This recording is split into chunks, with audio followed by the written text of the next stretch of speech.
Nunez told his final tragic tale of the Primrose Apartments, as though it had been a dream.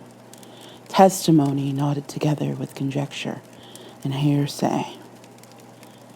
He was on medical leave for 2 months while his arm healed. When he returned to the station, he was greeted with whispers and pitying stares. Rusty, bless her heart, had stood up for him, telling their superiors the incident with Michael and Dolores was a non-issue, a side effect of overwork.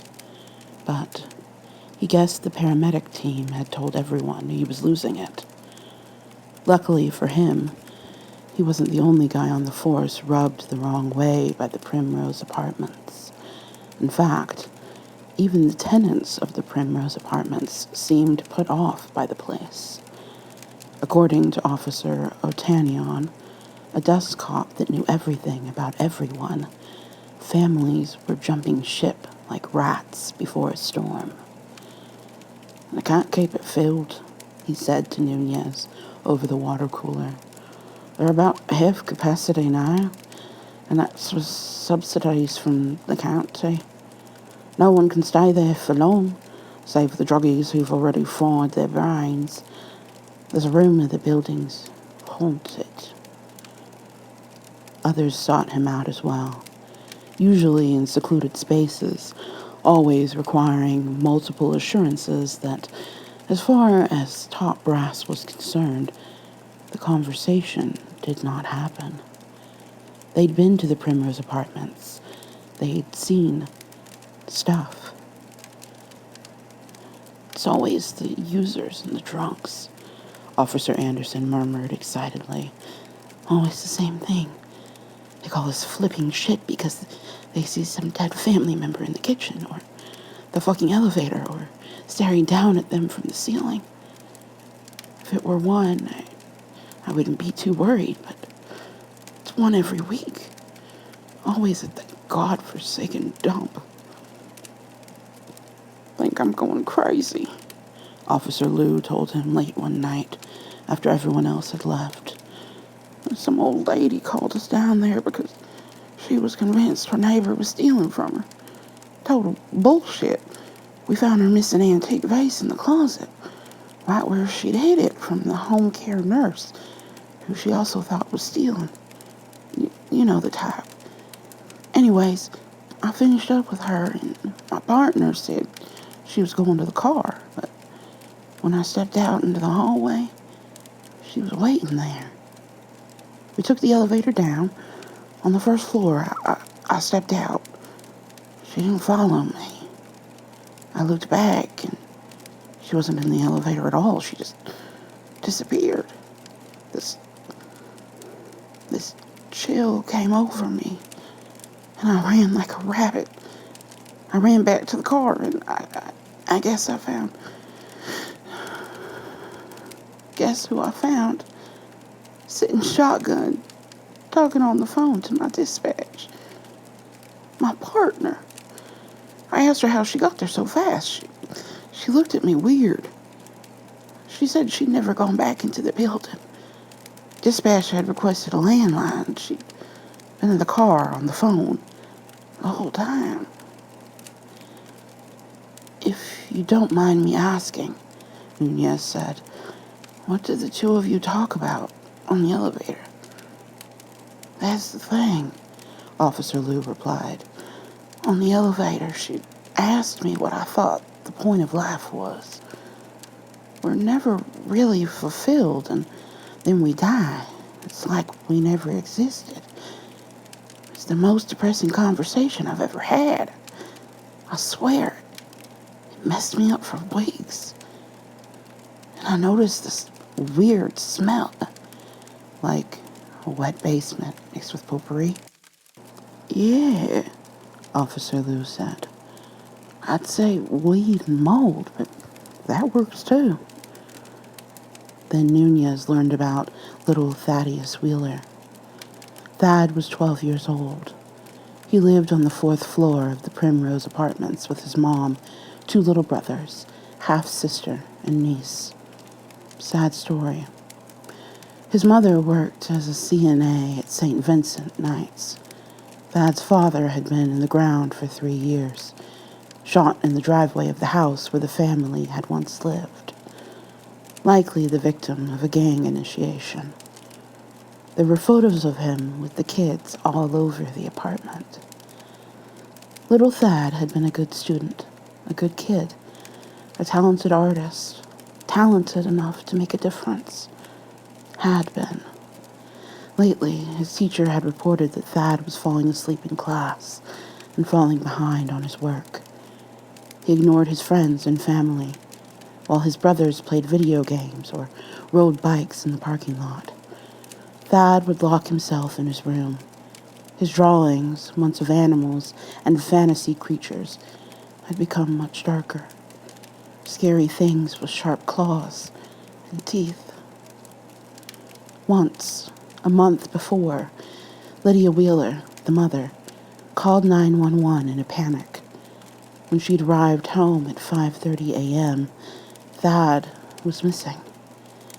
3 sets of cops were dispatched to search the premises. They found the boy an hour later, fast asleep in a little closet. Right across from the janitor's closet? Nunez asked, dreading the answer. Yeah, the other officer said, frowning. How do you know? When asked why he did it, Thad responded that he simply liked it there. Sleepwalking, everyone thought. But the police had been called to Lydia Wheeler's apartment twice more since then. Once by Lydia, because Thad was hitting his head against the wall and wouldn't stop. And once by a neighbor, because Thad was wandering aimlessly through the halls, clutching a serrated steak knife. Lydia told the cops that Thad's nighttime sojourns to the little closet on the first floor had become a recurring incident. 3 times a week, she would find him there, asleep on the dirty linoleum floor. She was looking for a therapist. The next time, Thaddeus Wheeler inspired a 911 call, by the sister Rochelle this time. Nunez and Rusty were one of the 2 pairs sent. 12-year-old African-American male, the dispatcher had said, locked in a bedroom, armed with a knife, possibly a second person with him. Nunez and Rusty met Rochelle, a chubby girl of about 19, in the hallway outside of the apartment. A toddler and 2 school-aged boys huddled at her feet. There's a man in there, Rochelle cried. I went to the door to call Thad for dinner, and I heard him talking to someone. This deep man's voice responded. Then Thad started screaming, no, no, no, and something slammed against the wall. I tried to force the door, but it's locked. And I think there's something pushed against it. Did you hear what the man said to Thad? Rusty asked, calmly. Rochelle shook her head. I think I'm going crazy. I couldn't make out what he said, but it sounded like... I don't know. It's bullshit. What?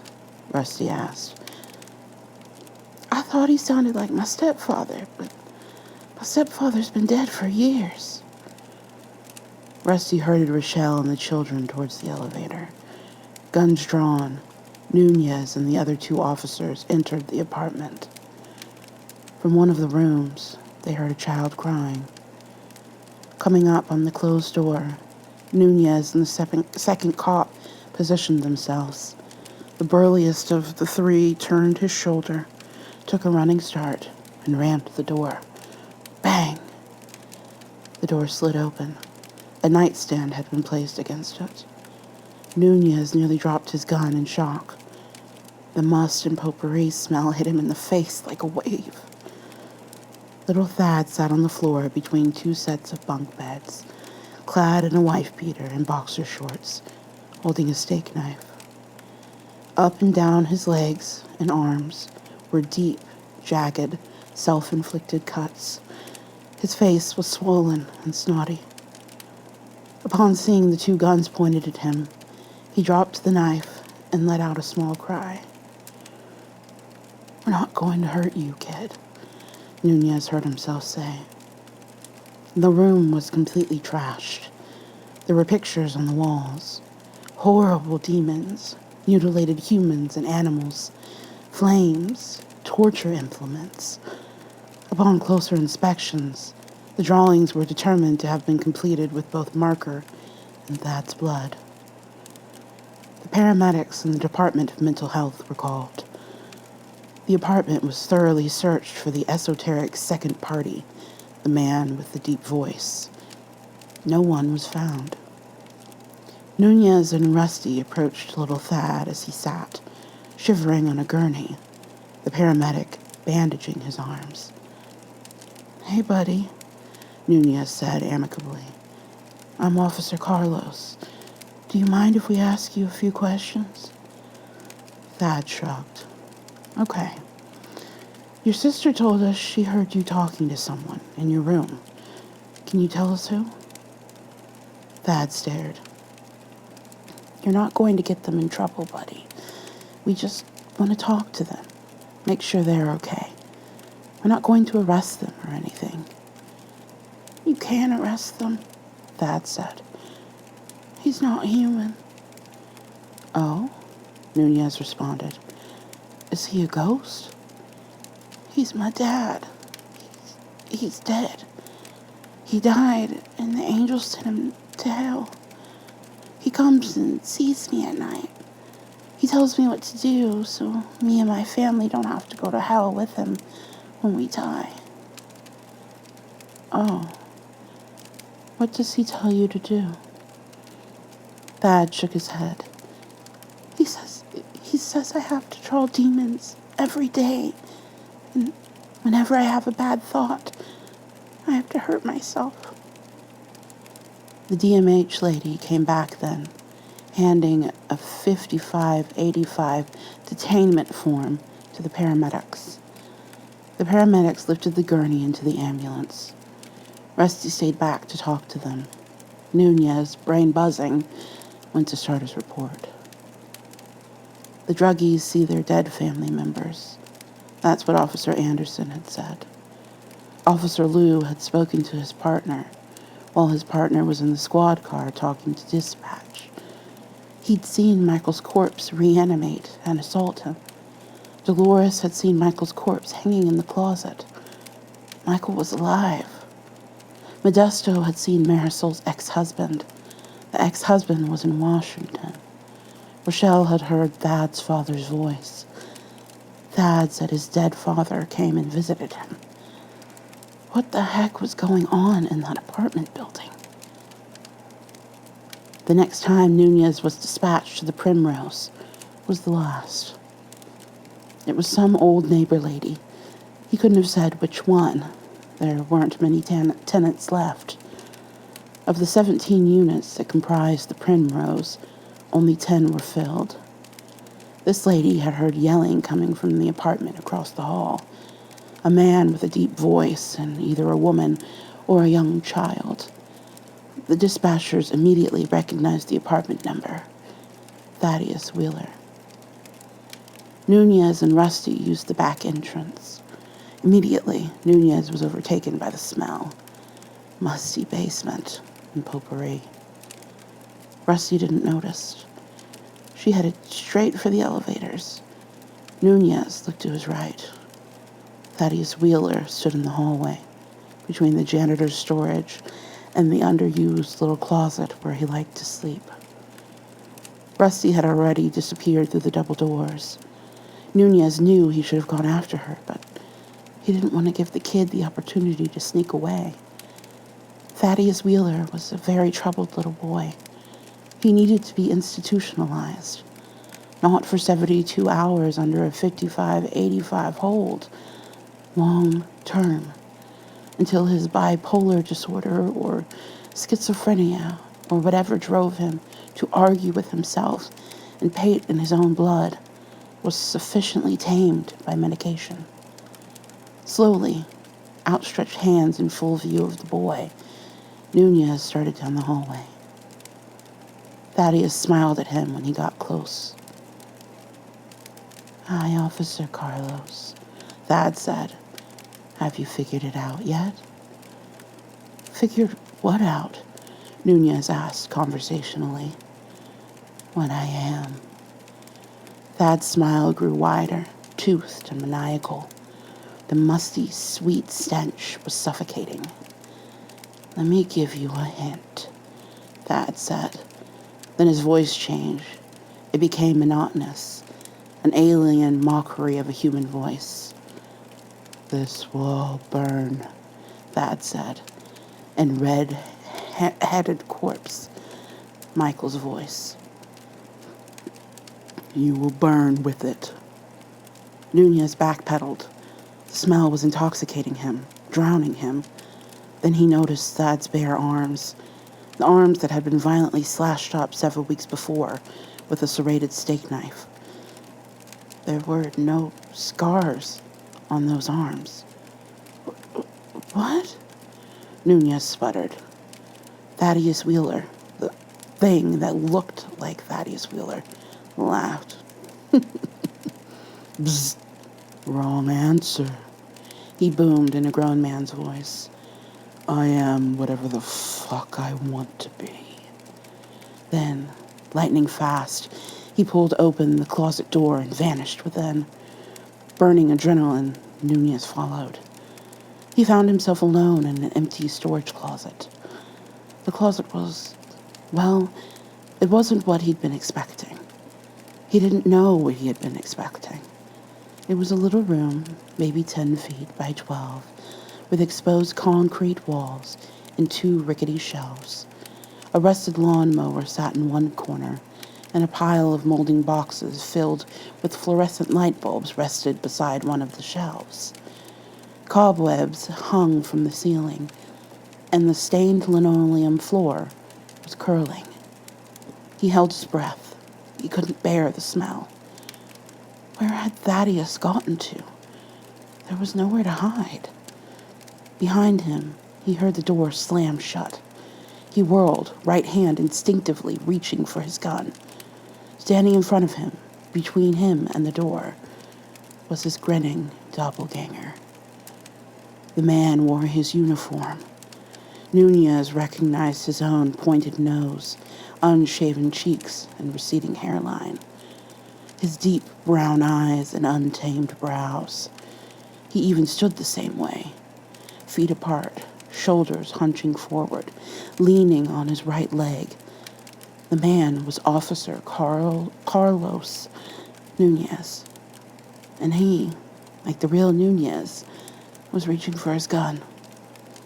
Not thinking, not feeling, operating solely on instinct, Nunez shot 3 times. He heard the bullets hit. Pop, pop, pop. Then ringing in his ears. And then silence. He stood frozen, sweat drenched, hands threatening to drop his loaded weapon. Trembling and drawing deep, ragged breaths as the dust settled. He'd blown 3 holes through the flimsy wooden door, but again, he found himself alone. He was a middle-aged officer of the law with years of experience, abandoning his partner and hiding in closets, shooting at figments of his imagination. Then there was a mighty crack, then a bang, then a scream, then more screams. He exited the room to the hallway and immediately found himself swept up in a minor exodus.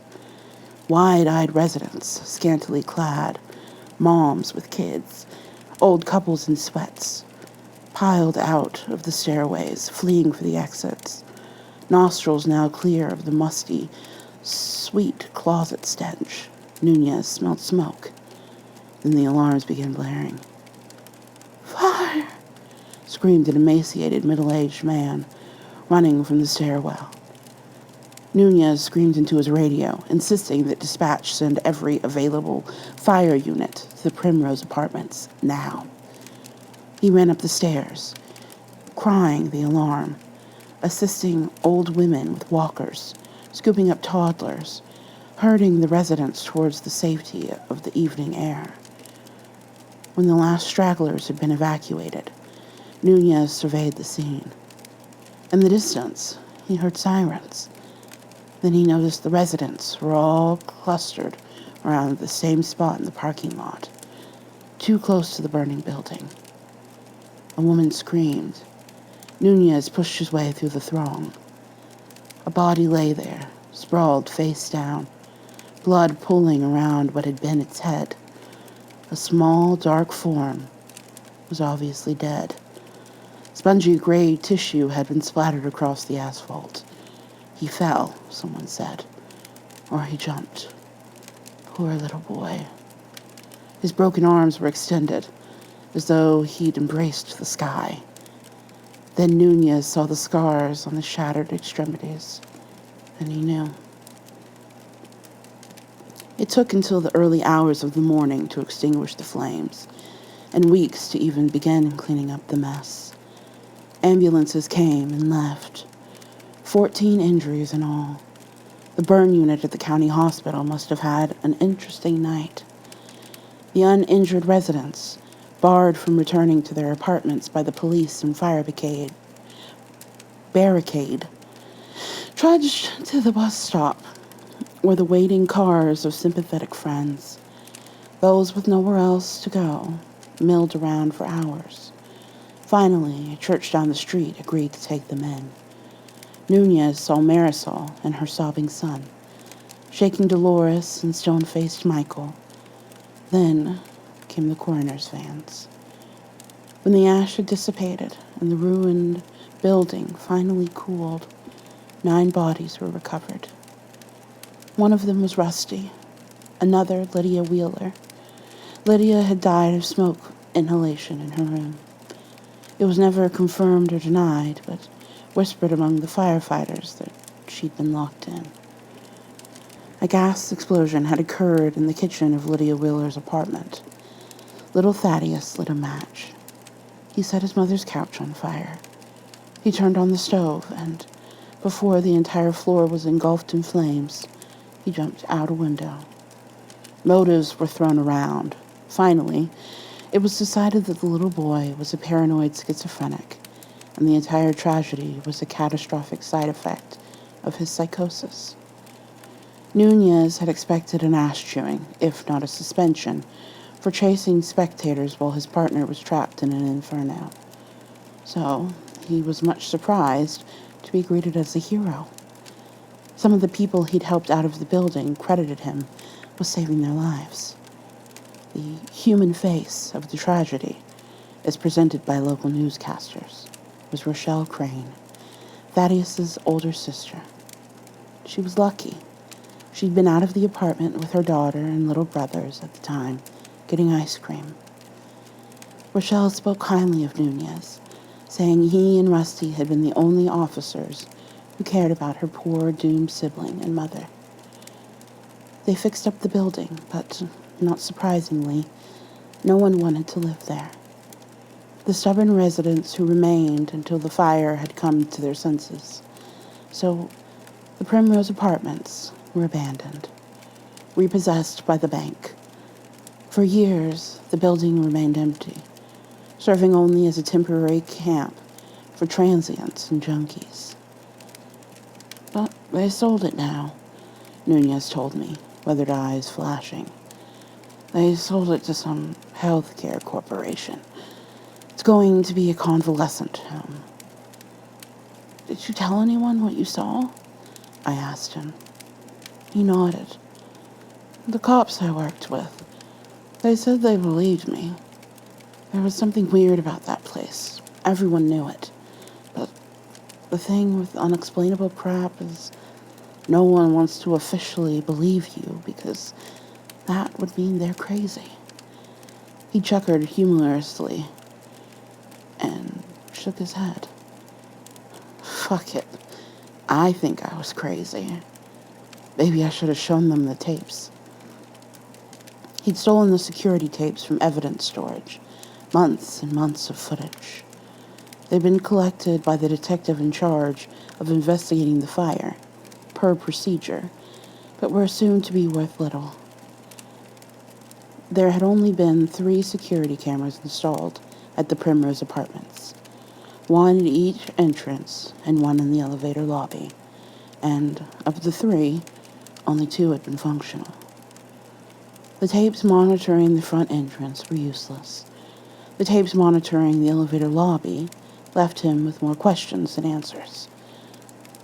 I wanted to see the man with the copy of the Winnichetti World, Marisol's ex-husband, he told me. The one that was supposedly in Washington. I thought that if I saw him in the tapes, it would prove that I wasn't delusional. He shuddered. His tired eyes watered. But he wasn't there. I found the tape from that day. I saw Rusty and me coming out of the elevator. I saw myself run back into frame. I rewound the tape and saw Modesto. I saw a ghostly figure, a cloud of smoke, it looked like. Gray and translucent, like a 3-dimensional shadow, roughly the shape of a human being. I saw this shadow person accost Modesto. I saw Modesto try and punch it, and I saw it float away. I saw it standing there, leaning against the wall by the elevator. I stayed up all night, looking through the rest of the tapes. The shadow figure was there, again and again, with people all around. And the people interacted with it as though it were another human being. When no one was around, it faded, disappeared into thin air. Then I saw little Thad. He was in several of the tapes, always in pajamas, always at night, and always the same. He'd emerge from the elevator, half asleep, with the shadowy gray thing guiding him, draped around him, leading him like a parent. They'd walk across the lobby and out of frame towards that closet. I think that's where it lives. Nunez snuck the tapes out of the station and took them to a friend who tested the authenticity of such footage. The friend concluded the tapes had not been tampered with, and Nunez showed the tapes to his superiors. They'd lectured him about mishandling evidence, told him they'd look into it, and let him off with a warning. It was suggested he see a therapist. Rusty's death had obviously hit him hard. It was getting late, or more correctly, getting early. Nunez looked at his watch, sighed, and crumpled his coffee cup in his hand. He had to go to work, and so did I. The black sky had blanched to periwinkle blue, and the first of the morning customers were filtering in. It's sick, evil, Nunez said in conclusion. Shadow figure. It can change shape, become anyone it wants, disappear into thin air. It screws with people, makes their nightmares real. Modesto was jealous. Dolores was obsessed, and little Thad was devastated, missing his father, trying to make sense of the afterlife.